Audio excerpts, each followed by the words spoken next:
So today, we will close the scientific program that is paired with this event and moving to the closing session. And we have with us today Don McLean, who is the founder and CEO of IES Solutions, and they do building energy performance software.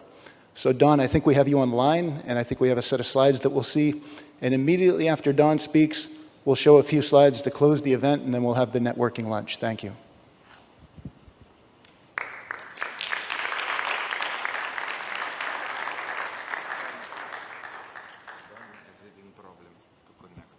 Okay, so let's just invert the presentation.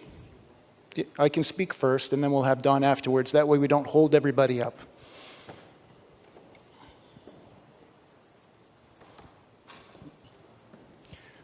So we'll do the closing remarks I would have done after Don, and I'll do them first so we can get him online and set up. So this is the event closing for Sustainable Places, and I'll just give a few remarks. I speak better standing up, so I will stand. So we started the event with just this slide that is no surprise. We have some challenges and there's some opportunities, and the opportunities are to realize better buildings and better spaces. We talked about how the definition of sustainability has changed in time.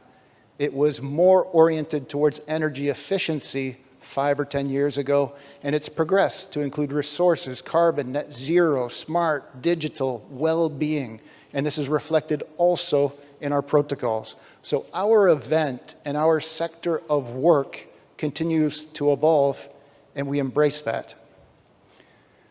Questo è stato il congresso. This is our event. We've represented here 150 European projects. That's almost €1 billion of research and development. In those projects, there's 1,500 companies represented. We've had about 250 researchers present their work, and we've had 2 very special days of plenary sessions with you, and it has been outstanding. This is a dashboard of the European projects that were with us in this event. Okay, all of the presentations will be available on the Sustainable Places webpage following the event as soon as we can put them up. Give us a couple weeks, but they will be available. And the ones from last year are available. And the once they go in, I'll just give you that. Are available. And we now have Don online, so we'll be able to get to him immediately afterwards. These are the 2 programs from yesterday and today, and this is the first time that we've been able to connect this world of research closer to national discussions. And the vision, as it's been repeated, is to bring the technologies discussed in these projects to you and to these real estate development projects. To do that, we partnered here with the UR. We had an excellent walking tour. We had a wonderful dinner. We have been inspired. To do that, we partnered with PPON, who have done an excellent job, as you've seen today, getting our word out nationally. And the organization done by PPON and Paula has been incredible. So we're very thankful for that. We've had the patronage of some wonderful organizations, and we thank very much our sponsors that have been with us and made this event in part possible. So thank you to all our sponsors. So I'll let this play, and this is the model that Alessandro referred to. And as it plays, I'll talk about something a little bit different. These 4 days for me have left me inspired because I'm with you.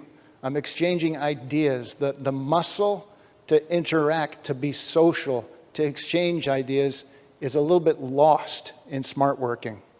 So from these 4 days, the conversations we've had, the presentations we've shared have left me inspired. And as we turn to new technologies like this one that are now available, that Tiago here made with the Matterport system outside in the hallway, took just a few hours. It's a digital point cloud. You can take measurements from it. You can put tags in it. You can put reminders. You can be facilitated to make your BIM model. You can have proof before, during, and after your works so that you are protected and you are more efficient and you can communicate your job or the value of what you are doing. So very inspirational technologies. I must say thanks to two of the R2M staff. There are many people to thank. Alessandro Lodigiani is the event organizer and special guest star, his father, who has joined the event with us. And then also Zia Leonard, he's handled the scientific part. So these 250 researchers with their papers and presentations for the last 3, 4, 5, 6 months has been a big job. So that's the wrap up before we bring Dawn on the virtual stage. And it's not a thank you, it's not a goodbye, it's a let's go. Because the conference, the intent all from the beginning is about action and change so that we can leave a better planet for our children. And that's a direct tie into the presentation we'll now receive from Dawn. Dawn, as you were connecting, we already introduced you. I explained who you are, what you have done, and now we look forward to hearing your vision for the future.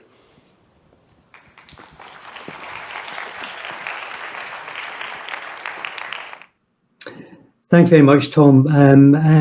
I'd just like to say that it's a pleasure to be here speaking to you all, and I'm very pleased to be doing that.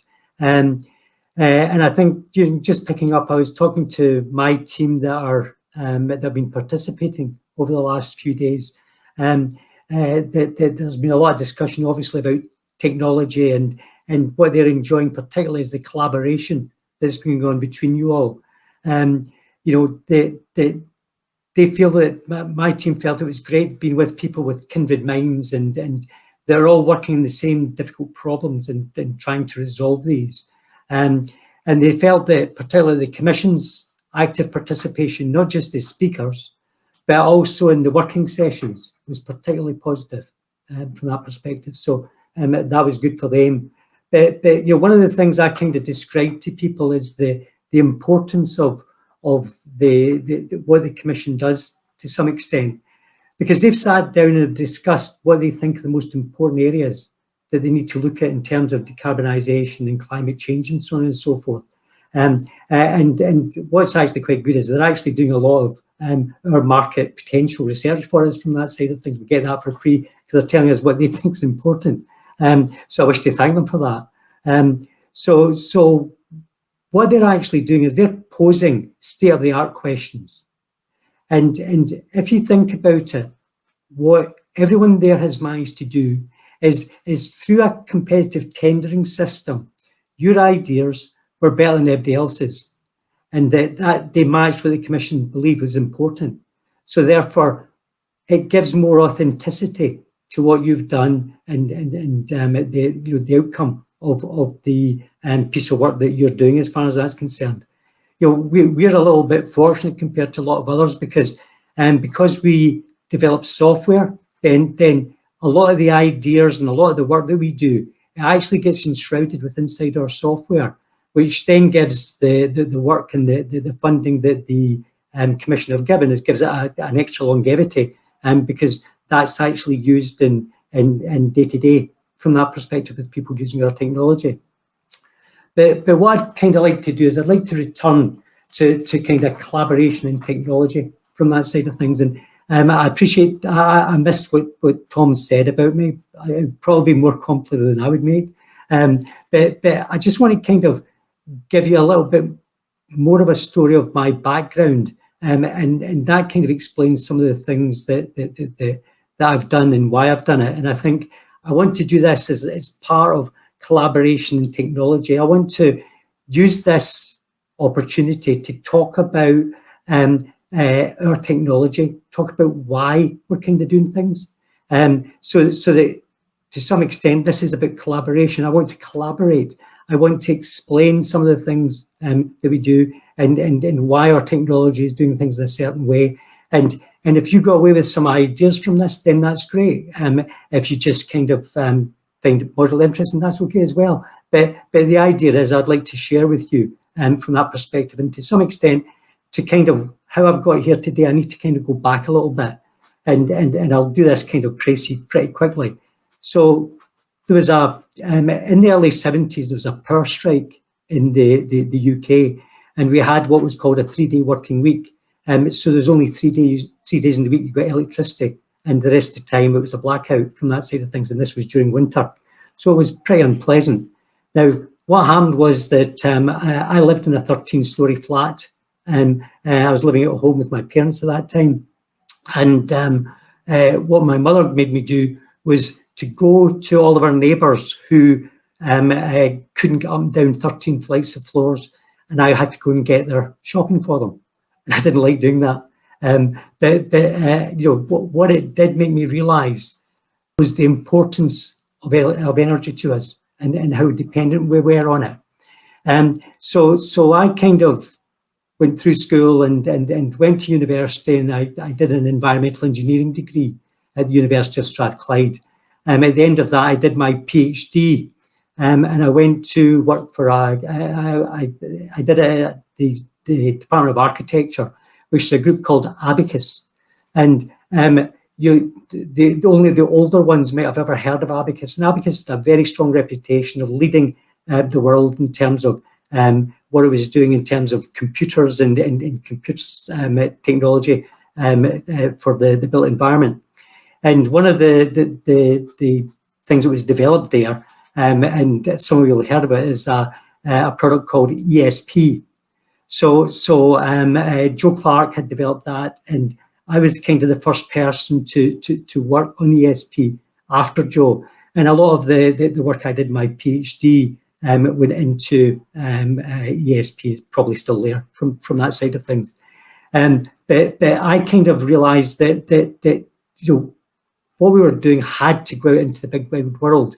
So the university did a spin-out company in 1988, and it failed for all the reasons that university companies failed at that time. It wasn't properly funded and wasn't properly backed up, and so on and so forth.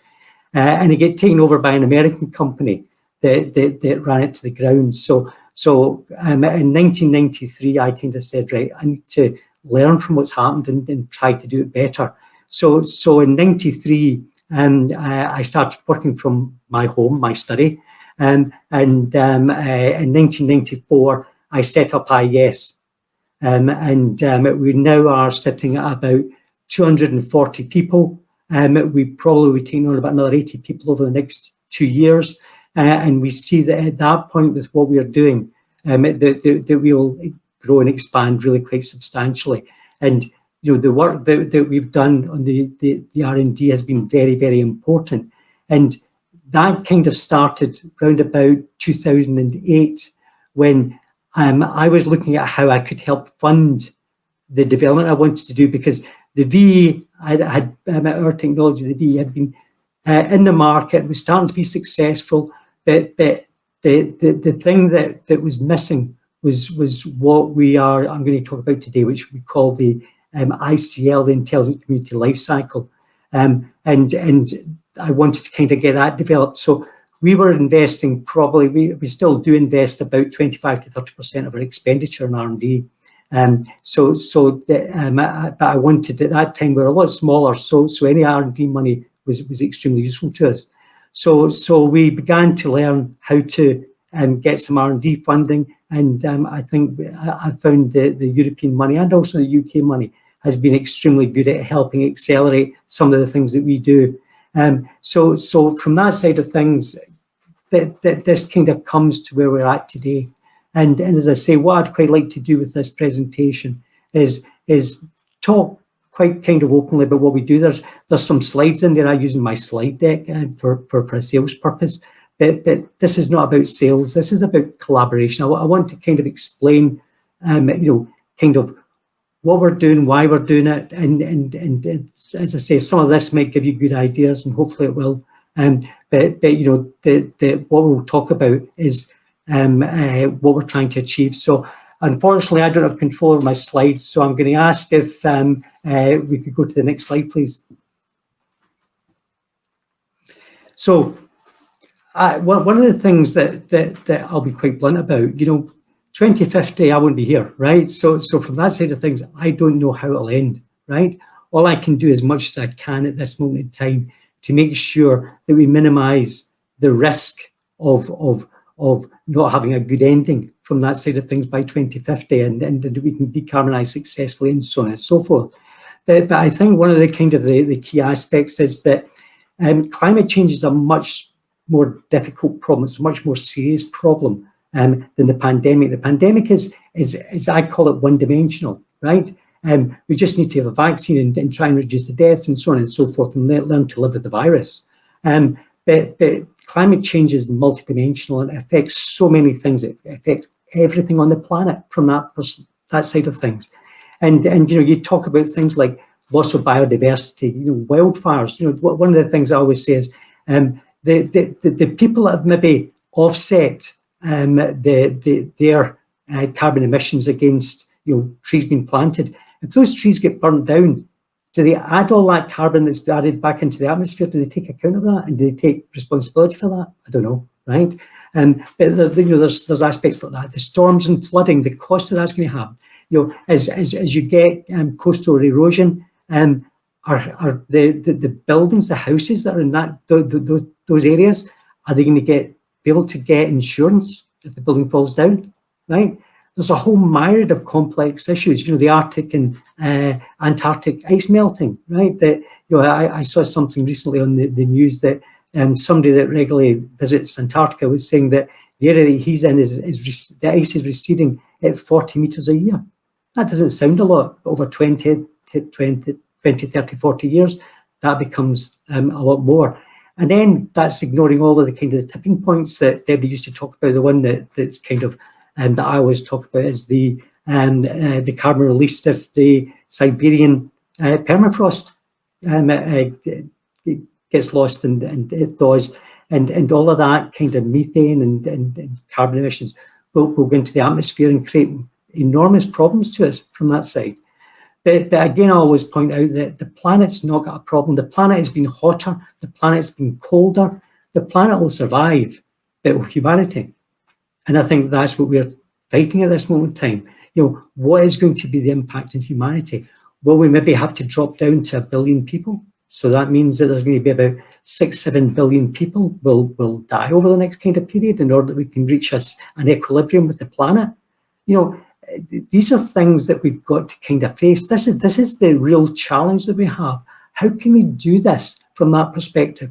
And the thing is that the longer we take to reduce carbon emissions, the more it's going to cost to do it. It becomes then much more difficult a task because we need to do it quickly. We need to do it more rigorously instead of trying to do it from now, starting now and trying to do it right from that side of things.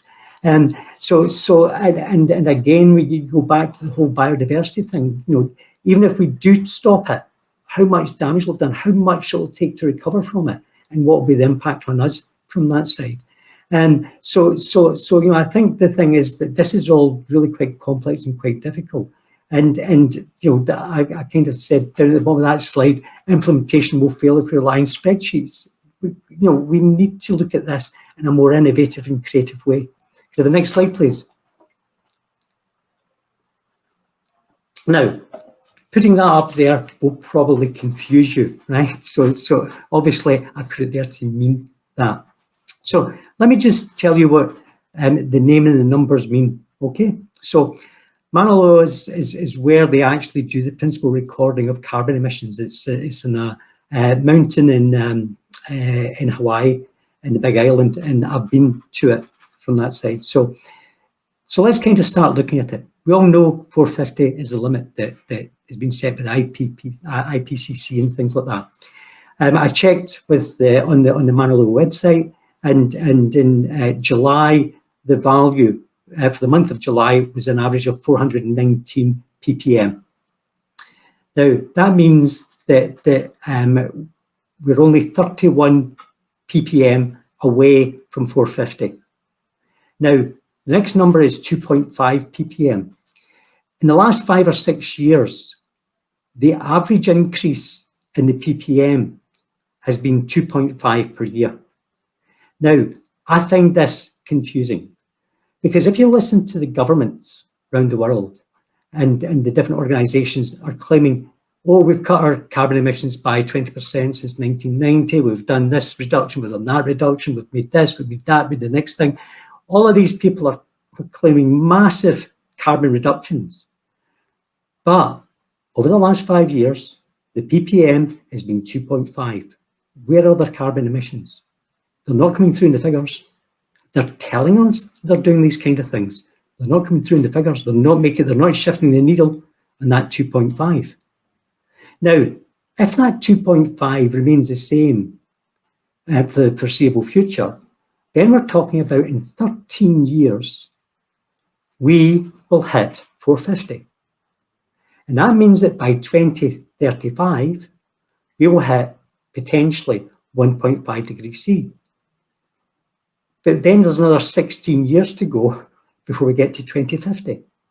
So that means that for the last 16 years up to 2050, if we don't do something about this, we could go above 1.5 with all of the problems associated with that.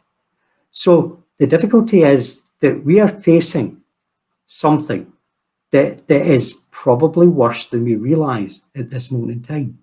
And the governments, I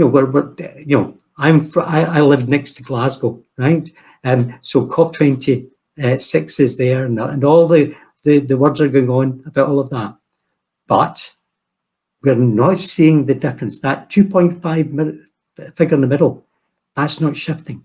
That's the concern. So we're talking about all these carbon emissions, but what is happening? Next slide, please. So I kind of make it tough for my staff because I lay down the fact that we have got a task. I put the pressure on us that it's our job to save humanity. I know that's arrogant, it's ridiculous, right? But it's to try to make the staff feel that every day they come into work, every bit that they can do, they're doing for the greater good. And I think that's not a bad way to go to work every day, to know that what you're doing is meaningful. And a lot of my staff take this very much to heart, and they believe firmly about it. And we work together to achieve. So, for example, we've said our mission, so that our technology can help decarbonise the built environment, such that every building in the world be energy efficient, comfortable and healthy for its occupants, and using energy that's free of fossil fuels or carbon-based fuels. So from that perspective, that's what we're trying to do. And we're trying to make our technology to handle as much of that as we possibly can. But our concentration is not in other sectors, it's in the built environment. What can we do about the built environment? And we know that the built environment is one of the areas where there's a lot of energy that's wasted and used from that perspective. So what we've been doing is we've been developing the digital twin technology, and our basic technology was a digital twin from day one. So but digital twin is a new kind of terminology which we hooked into about 6 or 7 years ago, describing what it was. But our technology is there to help us achieve the mission and help us achieve our decarbonisation goals. Next one, please. So what's the problem? We're dependent on energy. The built environment consumes vast amount of energy. Decarbonisation is a complex and highly fragmented problem compared to many other things. An aircraft, you're looking at the air industry. Let me be very simplistic about it. All you've got to do is kind of look at a different fuel that can be carried and engines that can deal with that fuel. And that's it, you've solved the problem for all the aircraft. Every single building is different, right? And as a consequence, you get different types of problems and how it's used and so on and so forth. So it's more complex in my perspective. And the thing is that going back to where I came from, my origins in terms of what I was doing, we can't solve this one building at a time. It's got to be looked at scale in some kind of way, but looking at scale becomes more of a problem, and it makes it more difficult from that side of things. And then you've got the problem of the fact that you look at the amount of people that refuse to get vaccinated. How many people refuse to get decarbonised? What are you going to do about them? You're going to sue them? You're going to put them in prison for not decarbonising? And if there's enough people do that, how are you going to get to zero carbon from that perspective? Next slide, please. Now, there is massive opportunities here when we look at what's happening. So there's going to be lots of new emerging markets. So when people talk about the fact that there's going to be, so many $1 trillion or euros or pounds put into decarbonisation, the thing is that that market will splinter. So it won't just be a single market; it'll be multiple markets. And I've just kind of hooked in some of the things that's there, like they'll be looking at ESG and looking at building operation in a variety of different ways. But there'll be obviously things like the circular economy. There'll be the offsetting market. There'll be you'll be able to do renewables. A lot of these things we know at this moment in time. But these markets will all start to grow and expand, and they'll find their place in the marketplace that we'll see emerging over the next few years. Next one, please. But there's real problems here. There's a skills gap. So to give you an idea, we've got about 15,000 users that use our software and at least some part during a year. Now, think about it. And I'm going to go here at kind of an extreme kind of level. Right? Imagine that you wanted to look at 1.2 million buildings, and that each one of those buildings took about a month to do. So in terms of do the study for it and the analysis and identify how you decarbonize it and so on and so forth. So they would kind of use our technology to do that. So if that was the case, we would need 100,000 people to do 1.2 million buildings. And our user base is 15,000. And knowing where we are in the market, that there's maybe say about double that amount of people that use the other software and other kind of research-based software and things like that. So the skills gap is absolutely massive, and therefore that will be a major hold-up in us trying to decarbonize the built environment. And as I said before, spreadsheets will not solve the problem. The problems are too complex. They'll be useful, but they will not solve the problem. And then in the construction industry, the big problems is the cheapest bid wins. And the impact of that is that people will cut corners all over the place to do that. We can't chance that with decarbonisation, because there's no point in us making that kind of investment and then putting the building up and then finding out it doesn't work because we've cut corners. So what we do? One of the areas I'm kind of concerned is organised crime, particularly the likes of offsetting. Just think about it. And again, this links in with the kind of the mis-selling to the vulnerable. I've heard of many cases where maybe somebody will be getting sold much more PV than they need, and also getting windmills and wind turbines stuck in the back, so that when the sun's not going, the wind turbine will kick in and it'll provide you your energy, and you'll be making so much energy out of that you'll be able to sell it back to the grid and make a lot of money. And there are people that fall for this type of thing, right? And it's the vulnerable that fall. But taking this back to the organised crime aspect, think about how easy this is. You get an email and it says to you, I can help you offset your energy consumption, right? And your carbon emissions, so you don't need to worry about doing anything. All you've got to do is send me X amount of dollars, right? And what I can do is I can then, I will plant on this bit of grass, photograph on this bit of ground here. I will plant, an acre of trees for you. And what will happen is that you'll be able to then forget about it. You just pay me £1,000 every year, and this gets that. It means it offsets all your electricity. Here's a certificate, and with that certificate, in goes in. You show them it, and this will be authenticity that you've done your carbon offset, and you don't need to worry about that. And there'll maybe be 5,000 or 6,000 people get the same photograph, get the same offer of the same background, and a tree never gets planted on it whatsoever. So these are the types of things that could happen, right? And again, it's the vulnerable that be picked up. But who pays? I've got up the road from me. There's an old lady who's 82, right? She's a widow. Her only assets are her house, and she lives on her pension, right? How is she going to be able to pay to decarbonise her building, right? Because what the governments will say is that we have got to decarbonise by 2050, which is fine. But the we is you need to decarbonise by 2050, right? So a lot of people don't realise that the onus is on them to do it from that perspective. And this is where we call decarbonisation poverty. How are people going to actually afford that?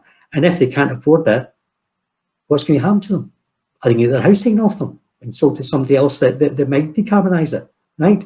There's so many issues that we're not addressing whatsoever as far as that's concerned. And then there's something I call the three hows. So could I have the next slide, please? Sorry, I've got my slides mixed up. I'll come back to that, the three hows, in a second. So basically what we talk about in terms of a digital twin is that what we've done is we've digitized physics and incorporated physics into the building. Now what that means is that we have a very accurate representation of what's going on in the building.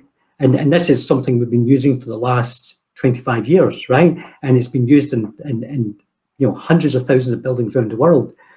So we know it's robust technology from that perspective. But what it means is once we define the building and we define its properties, so for example, for likes of a wall, we'll define the materials that's inside a wall, plus also what type of material is in there, what's its density, what's its specific heat, what's its conductivity. And through that, we can digitize those physics and look at all the rest of the building and capture accurately what's going on. So we use that as the basis of our analysis, and that is the form of our digital twin. And as I say, so the creation of the building model is very much like how do we do a digital twin, but there's this extra element of digitizing physics. What this means is we've got things like virtual sensors within inside that. So whereas a normal building, it may have, maybe say a few hundred sensors or a few thousand sensors, we actually record 672 different items within inside a room. And looking at the surface temperatures, looking at median temperature, air temperature, and a whole bunch of other kind of parameters, the amount of solar radiation that's falling in each wall, all that type of thing. So there's a range of variables there. And what we can then do is then analyze those different variables, and they all feed through to one another and things like that. So what we have is then what we call our virtual sensors, and we have a virtual BMS that within inside our digital twin that's recording things and doing things exactly the same way as an actual BMS would do in the real world from that side. But we can also create hybrid buildings. We can bring information from the building, we can bring sensor information from the building in to substitute the value that we've got and that we've predicted. And that creates a kind of accuracy ripple that just improves the accuracy just slightly, but anything that improves it is better from that side of things. But we also use things like machine learning and AI to look at things like to make sure that the real sensors are not going out of range. The virtual sensors never go out of range, but the real sensors might. So we want to kind of check that they're in the right range and all that type of thing. So we've been enhancing and developing this technology over a number of years. Next one, please. So again, this is going back to the kind of way of kind of talk about what we're trying to do, and hopefully some of these ideas will kind of rub off on the people there. So this is the kind of way that we're talking about a kind of federated model. So again, we're going past the idea of looking at one building at a time, but trying to look at things more at scale. And this is the sort of thing that you might do this for, say, for example, you might have that for a community, but this type of one is aimed at maybe, say, a public sector, right? Or any kind of portfolio from that perspective. And what you're sort of saying is you'd have a building level one, and then you've been looking at the public sector, a number of those ones would then group into a particular district, that district would group into a region, and then the region would go national. And what would happen is at each level, we'd have the dashboard information that's relevant to each one to make sure that they have the appropriate information that's there live on a screen, that they can make the right decisions.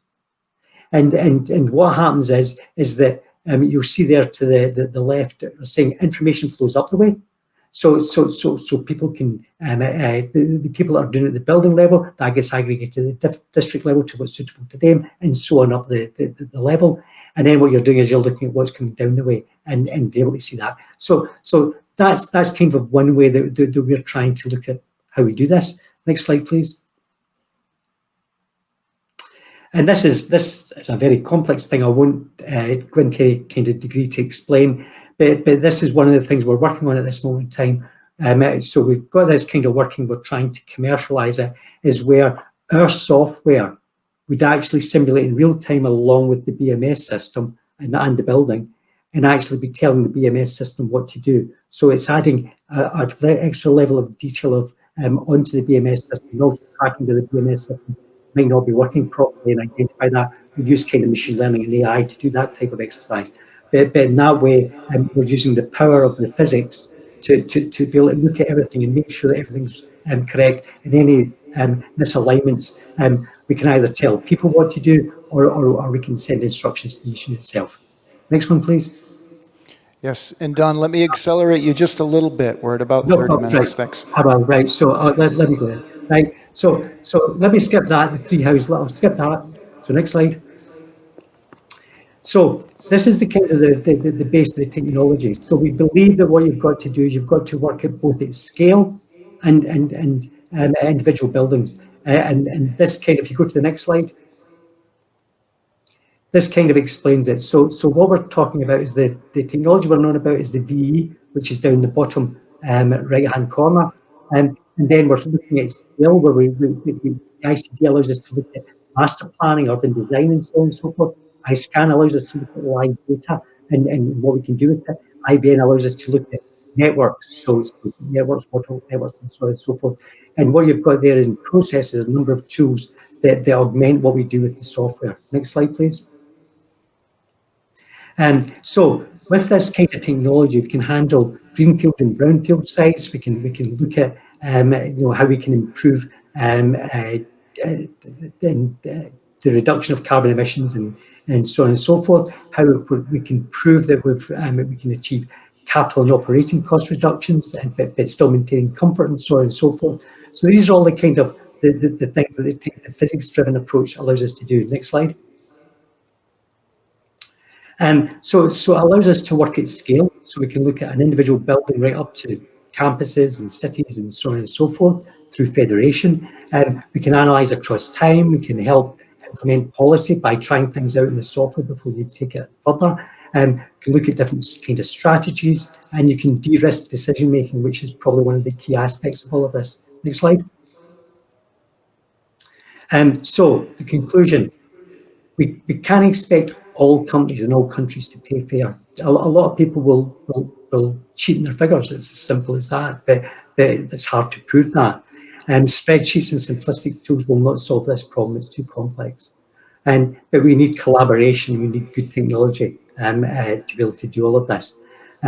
But there are multiple solutions. There's not any one solution to this. There's multiple different ways that people will approach this, and they'll all be fine as long as they are good tools that enable that process.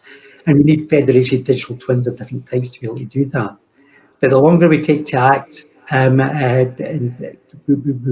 go past the 1.5 threshold, and to then do anything, it will cost an awful lot more in terms of capital and operational costs. If we do decarbonise, the question is, how long will it take it to come down from 1.5? When will it get back to a safe level? Next slide, please. So what's our future? At the moment, I think that it's not looking good, because I don't think we're going to achieve it the way that we're going at this moment in time. And it's going to take a lot of effort, and I think it's going to be a lot more expensive, because it is taking us this level of time to do that. Next slide. So this is what I say to people. The world needs decarbonisation leaders. We need you and we want to help you. We want to provide the technology, as will a lot of other people will help you with that. But people need to stand up and take the lead on this and do something about it. So with that, I'll leave you. Thank you very much. Don, thank you. Done. Sincerely, thanks for being with us. Thanks for your inspirational words and for your call to action. With that, we've already presented my slides to close the scientific session and the conference and the event. Thank you for everyone for being here. Thanks to our AV support that has been outstanding across these days, and there's the staff of R2M Solution, the UR, and PPON. We have about 40 people that worked in these days to make this event possible. Thank you to everyone, and have a great rest of the afternoon and enjoy the lunch. Thank you.